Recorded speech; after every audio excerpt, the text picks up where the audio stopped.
Bonsoir à toutes et à tous. Dans l'actualité ce soir, la Cour constitutionnelle a rendu son verdict ce soir dans le dossier de CENI. Pour l'instant, les deux protagonistes sont tous écartés de la présidence. Et désormais, Kader Aziz Kamara est le nouveau patron de la CENI. Et puis nous irons à Mamo et Pita où la ministre de l'Action sociale visite les centres de métiers pour femmes. Sur place, Anabakaba apprécie le bon fonctionnement des CAF de la région de Mamo. Enfin, sport foot, le Nianda de Kissidougou en Ligue 2 lors de la dernière journée au stade Djibril Leno. Le Nianda a battu le Sifo de Dabola 1-0. Voilà pour le sommaire.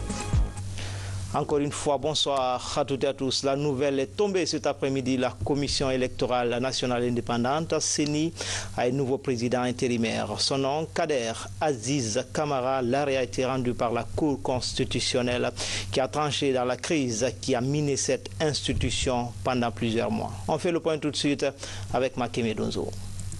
Contrairement à ce qui avait été prévu pour aujourd'hui à 14 h pour la passation de service au niveau de la présidence de la CENI, la Cour constitutionnelle a adressé un courrier accompagnant un arrêt de la même Cour pour nous notifier ce qui suit. La Cour décide de la suspension de toute passation de service au sein de la CENI jusqu'à ce que la Cour statue au fond sur la requête présentée par M. Bakary Fofana. La Cour décide qu'en attendant, la présidence de la CENI sera assurée par le troisième commissaire représentant les organisations de la société civile, assisté des deux vice-présidents.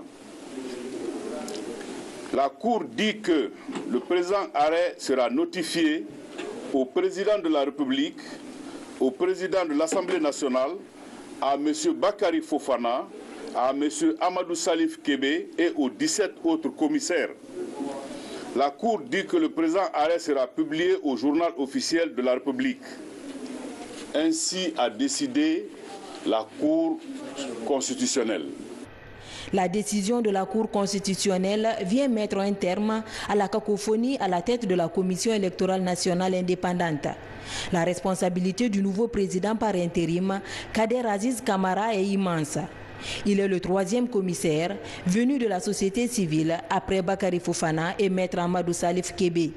Je ferai en sorte que les valeurs et les dimensions de l'institution se donnent rendez-vous autour d'une question commune, la transparence, l'équité et surtout de réaliser ces élections locales à la satisfaction des citoyens et du peuple de Guinée. Ensuite, je ferai en sorte que j'arrive à mettre sur pied une certaine quiétude au sein de l'institution pour donner sa valeur et sa dimension. Selon les tests légaux, la présidence de la CENI doit toujours être assurée par un des représentants de la société civile. L'arrêt de la Cour constitutionnelle vient remettre au travail l'institution électorale qui a des échéances à tenir dans les mois prochains. Et puis ce communiqué du président en exercice de l'Union africaine, demain, mardi 8 août 2017, s'éteindront les élections générales au Kenya. Les citoyens kenyans sont appelés aux urnes pour élire leur président ainsi que leurs députés, sénateurs, gouverneurs et représentants aux assemblées locales. L'Union africaine suit avec un intérêt particulier le déroulement des élections et appelle le peuple kenyan et les acteurs politiques à la retenue et au sens de la responsabilité dans l'organisation de scrutin.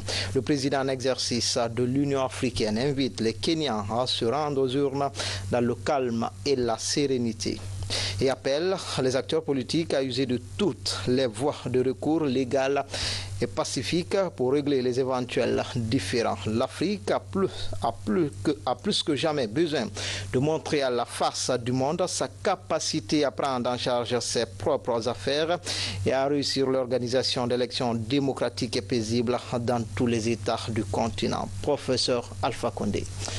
Et puis c'est parti pour les travaux sur la réalisation des enquêtes assistées par ordinateur. Une cinquantaine de cadres de l'administration publique prennent part à la formation financée par l'Union européenne. L'opération s'inscrit dans l'optique du projet d'appui au renforcement des fonctions statistiques de l'État. Bernard Tonguino pour plus de précisions. Le système statistique national poursuit sa migration vers les nouvelles technologies de l'information et de la communication. Le processus d'introduction de la méthode de collecte assistée par ordinateur vient d'être lancé. Ces cadres de l'Institut national de la statistique et des structures sectorielles s'approprient les nouvelles méthodes de collecte des données. À la place des formulaires papier, des agents recenseurs auront désormais recours aux micro-ordinateurs, aux tablettes ou aux smartphones pour collecter des données. L'opération est financée par l'Union européenne à travers le projet d'appui au renforcement des fonctions statistiques de l'État. L'utilisation de ces outils permet d'obtenir des données beaucoup plus fiables et de minimiser le temps de saisie. Dans l'ancienne formule, les enquêtes étaient réalisées, ou jusqu'à maintenant d'ailleurs, sont réalisées sur papier. Et vous avez réellement assez d'inconvénients dus à cela. Avec la collecte assistée par ordinateur, on a un gain de temps. D'abord, je vais vous donner un exemple. Par exemple, pour une enquête de 8 mois, vous avez un gain qui se résume à la réalisation de cette enquête en 3 mois. Pendant 4 jours, des notions d'utilisation et de gestion des logiciels de collecte des données seront dispensées aux participants.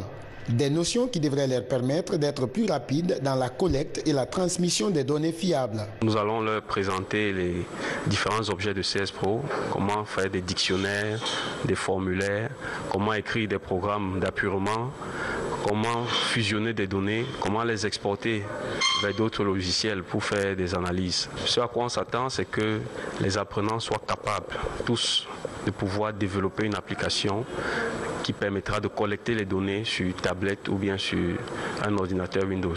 La réalisation des enquêtes CAPI, collecte assistée par ordinateur, s'étendra à tous les services de l'administration publique dans les prochaines années. Le processus devrait permettre au pays d'actualiser régulièrement sa base de données en matière de statistiques officielles. Les membres de la commission santé de l'Assemblée nationale dans la région de Bokeh, ils ont visité l'hôpital régional et certains centres de santé de la région et comptent recueillir les informations sur le système de fonctionnement de ces différentes structures sanitaires. Younoussa Tawel Kamara. Ce périple a conduit les membres de la commission santé de l'Assemblée nationale dans des structures sanitaires de la région de Bokeh. Au centre de santé de Kassapo à Kamsar, la commission a tout d'abord expliqué au personnel le but de cette mission. Il était également question de recueillir les informations sur le système de fonctionnement du centre. Par la suite, la visite des locaux des différents services a permis de cerner les difficultés auxquelles les agents sont confrontés. Le constat, vraiment, disons, n'est pas extraordinaire, mais n'est pas aussi décevant. Parce que nous avons constaté partout que nos partenaires bilatéraux nous appuient, surtout dans le cadre du matériel. Et l'État aussi fait ce qu'il peut. Donc, du point de vue sanitaire, ce qu'il faut remarquer, c'est qu'il faut qu'on encourage les agents de santé.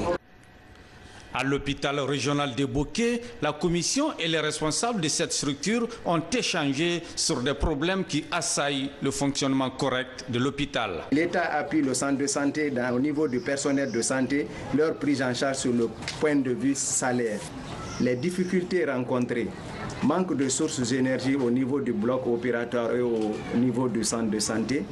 Il y a insuffisance de lits d'hospitalisation, manque d'appui que la CRD doit apporter les 15% de leur budget au niveau du centre de santé qui n'est pas perçu par le centre de santé. Insuffisance aussi d'équipements pour le laboratoire. Un des problèmes de l'hôpital, c'est le problème contractuel. Les contracteurs que nous avons ici sont pris en charge par l'hôpital, si vous voulez, sur les recettes propres de l'hôpital. Et vraiment, c'est quelque chose qui coûte excessivement cher à l'hôpital. La préfecture de Gawal a été la dernière étape de cette visite de la commission santé de l'Assemblée nationale dans la région de Boké.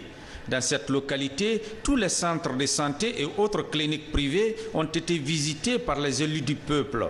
L'initiative vise à aider les citoyens à la base d'accéder à des soins de qualité et à moindre coût.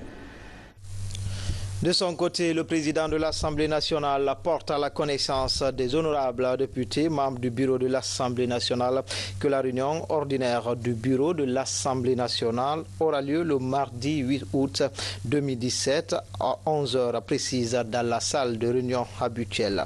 Compte tenu de l'importance des points inscrits à l'ordre du jour de la réunion, tous ses membres sont invités à y assister. Fait à Conakry, le lundi 7 août 2017, le président de l'Assemblée nationale, honorable Claude Kouri-Kondiano. Toujours en déplacement, la ministre de l'Action sociale, de la promotion féminine et de l'enfance a visité certains centres d'autonomisation et de promotion des femmes. Première étape de cette tournée, les centres de métiers pour femmes des préfectures de Pita et Mamou. Objectif, s'assurer du bon fonctionnement de ces centres. Mohamed De Camara nous signe ce reportage. Les centres d'autonomisation et de promotion des femmes de Mamou et de Pita, de nouveau réhabilités. Après leur reconstruction en faveur des festivités tournantes du 57e anniversaire du pays, ces CAPF devenus modernes attirent des jeunes filles en quête d'un avenir meilleur. La détermination du gouvernement en relançant ces centres de métiers pour femmes réside dans sa volonté de rendre la Guinéenne autonome. Le constat est satisfaisant pour 132 apprenantes à Mamou et pour 80 apprenantes à Pita. Vraiment, c'est encourageant. Ça motive le département de l'action sociale et ça nous encourage dans le plaidoyer auprès du gouvernement et des partenaires pour accompagner ces centres afin que les filles déscolarisées ou non scolarisées puissent quitter la rue. Dans ces deux CAPF du Fouta, plus de 200 femmes et filles apprennent des métiers. Bunturabi Kamara est l'une des apprenantes en couture hommes et dames au centre de Mamou. J'ai étudié jusqu'à 6e année. Après, comme j'ai vu, je ne comprends pas bien, j'ai abandonné l'école. Depuis que je viens ici, j'ai vu ici mes amis apprendre aussi. C'est pour cela que moi aussi j'ai rentré ici. Mais je veux dire Dieu merci parce que depuis que j'ai rentré ici, j'ai beaucoup compris. Ce que j'ai porté là, c'est moi qui ai coupé, c'est moi qui ai cousu, oui. C'est un centre vraiment qui rassemble tous les jeunes filles déscolarisées qui sont en désespoir, qui sont là. Bon, le centre les regroupe tous et leur donne des formations pour leur permettre de se prendre en charge. Aujourd'hui, l'ambition des encadreurs de ces centres est de susciter plus d'intérêt chez les jeunes filles déscolarisées et non scolarisées à venir apprendre un métier d'avenir. Comment impliquer les femmes et les jeunes dans les instances de prise de décision des organisations de la société civile s'intéresse à la question et identifie les besoins et attentes de ces couches pour en faire un plaidoyer. Abdoulaye Ningelande Diallo nous signe ce reportage. L'implication des femmes et des jeunes dans les instances de prise de décision. Le sujet préoccupe les organisations de la société civile. Depuis des années, ce combat est mené sous plusieurs formes. Pour identifier des pistes de solutions, une rencontre est organisée. Elle vise à recueillir les informations liées aux besoins et aux attentes de cette couche avant de formuler un plaidoyer aux autorités du pays. Nous sommes insuffisamment représentés au niveau de toutes les instances de prise de décision. Et notre entrée en politique est contrée maintenant par le nouveau code. Mais qu'à cela ne tienne, ceux qui veulent obtenir quelque chose tentent par tous les moyens de se faire entendre. Et c'est pourquoi nous pensons que notre participation au PASOK va nous permettre de dire que ce ne sont pas seulement les membres des partis politiques qui constituent la population guinéenne, que ceux qui ne sont pas des autres partis et qui travaillent ailleurs font aussi partie de la population guinéenne et que le développement ne dépend pas seulement des partis politiques et des gouvernements, mais de l'ensemble de la population. L'initiative est d'un consortium d'organisations de la société civile. L'une des missions qu'il se fixe est de militer en faveur de l'épanouissement des femmes et des jeunes qui constituent le levier du processus de développement durable. En mettant en œuvre ce projet, le consortium est convaincu que les autorités administratives, locales, nationales, mais aussi politiques prendront en compte les conclusions issues du présent atelier et des recommandations qui seront formulées dans le document de plaidoyer afin de contribuer à la promotion et à l'intégration de la dimension genre dans les processus de développement. Nous pensons que le développement de nos pays passe véritablement par la responsabilisation des femmes et des jeunes au niveau des instances de prise de décision et à tous les niveaux de la vie sociale. Selon les statistiques, les femmes occupent plus de la moitié de la population guinéenne. Les jeunes, eux, représentent 70% de la population. Face à ce facteur, les autorités du ministère de l'Action sociale et de la promotion féminine comptent soutenir toute action visant à promouvoir la question des femmes. Dans la région de Kankan, la coordination de lutte contre les mutilations génitales féminines présente les résultats des enquêtes réalisées dans les préfectures de la région. L'exercice est trimestriel. Le phénomène de violence basé sur le genre persiste encore dans certaines localités de la région. Explication, Elhadji Fodé Bangali Fofana.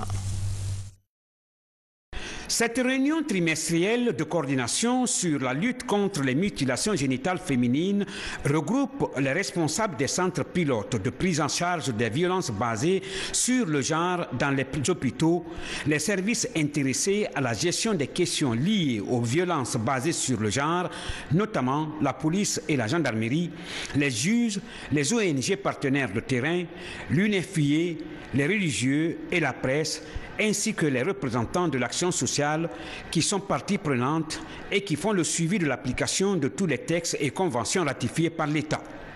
Une rencontre qui permet à ces cadres d'échanger et de communiquer les résultats obtenus dans les différentes préfectures de la région de Kankan par rapport à la lutte contre les violences basées sur le genre. L'objectif recherché au cours de cette rencontre, c'est la coordination de toutes les actions d'intervention en termes de prise en charge des VBG. Les cas de viol, les cas de mariage précoce, les cas de violence ou agression physique et d'autres sous-thèmes de cette thématique VBG se passent dans la région. Mais au niveau régional, on n'a pas vraiment une statistique qui peut nous permettre de centraliser tout ce qui se passe. Donc on organise cette réunion de coordination pour centraliser toutes ces données, mais aussi partager les expériences. Ce partage d'expériences et d'informations les permettra d'être soudés et d'aller de l'avant dans cette lutte engagée contre les violences basées sur le genre. Cette lutte-là, c'est une lutte de longue haleine. Ce n'est pas seulement en un jour qu'on pourra remédier à cela. C'est quelque chose d'ancestral, mais on a compris que cela était une attaque aux droits des femmes. Et ce droit-là est universel et nous devons respecter. La réussite de cette dynamique de sensibilisation varie d'une préfecture à une autre. Cette instance régionale permettra de savoir qu'est-ce qui fait ça marche ici et non là, pour tirer les leçons et faire des recommandations. La Côte d'Ivoire et le Bénin ont célébré l'an 57 de leur accession à la souveraineté nationale. Deux cérémonies placées sous l'angle du renforcement de la coopération entre ces deux pays et la Guinée. Le condensé de ces deux événements avec Mikini Moussa Kamara, Mamadi Ternan Kamisoko. 7 août 1960, 7 août 2017. La Côte d'Ivoire a 57 ans. À Conakry, c'est avec fierté que la communauté ivoirienne entonne l'hymne national. Ils sont réunis au-delà de la réjouissance pour magnifier le chemin parcouru par ce pays voisin de la Guinée. L'année 2017, comme vous le savez, a commencé avec des remous sociaux qui ont quelque peu entamé la quiétude des populations ivoiriennes et l'ascension de notre pays vers le développement. Certes, des solutions ont pu être trouvées à ces malheureuses situations grâce à la culture légendaire du dialogue des Ivoiriens, hérité du président Félix Houphouët-Boigny, premier président de la Côte d'Ivoire, pour qui aujourd'hui, forcément, on a une pensée pieuse. Politique poursuivie par son Excellence M. Alassane Ouattara, actuel président de la République. La Guinée partage ce moment de fête avec les ressortissants ivoiriens vivant sur son sol. De hauts cadres, ministres, parlementaires et autres sont venus à cette cérémonie. La qualité des relations de cohabitation et de coopération entre Abidjan et Conakry est saluée.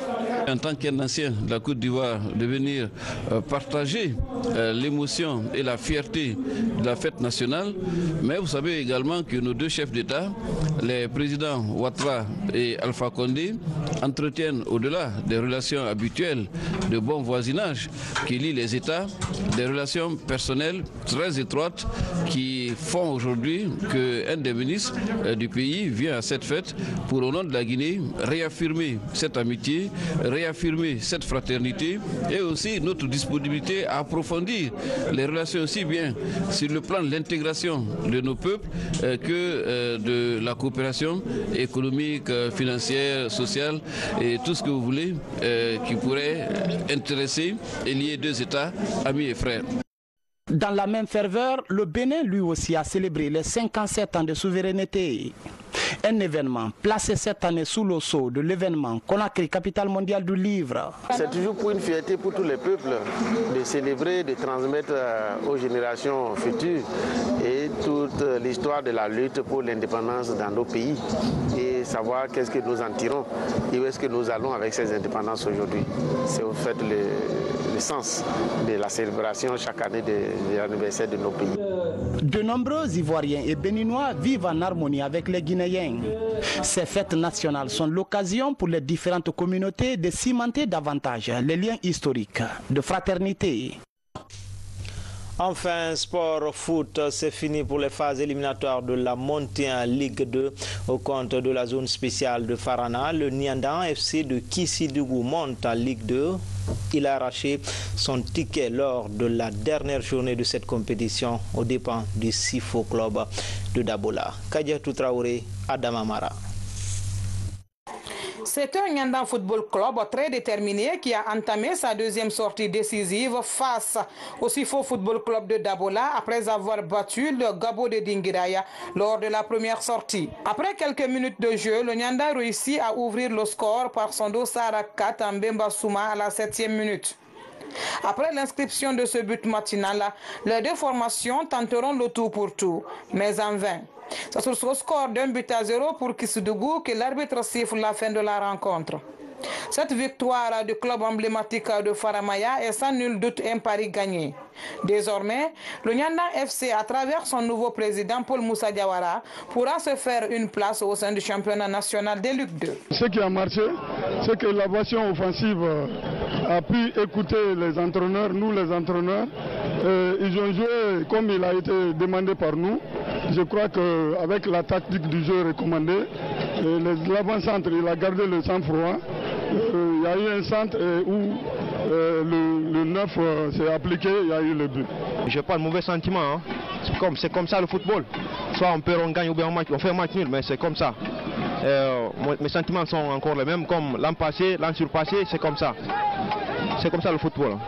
À marge de cette qualification du Nyandan Football Club, un protocole d'accord de privatisation a été officiellement signé entre la Ligue préfectorale de football de Kissidougou et Paul Moussa Diawara.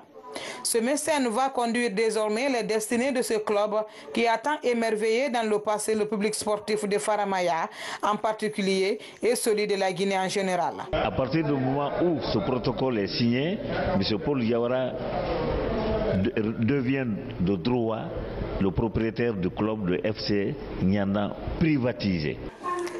En tout cas, cette nouvelle aventure du club de Faramaya porte déjà ses fruits. Espérons que le l'élan continue pour le Nyandan Football Club. C'était tout pour ce soir. Grand a été le plaisir pour moi de vous servir. À demain, même heure, même chaîne, avec toujours le même plaisir.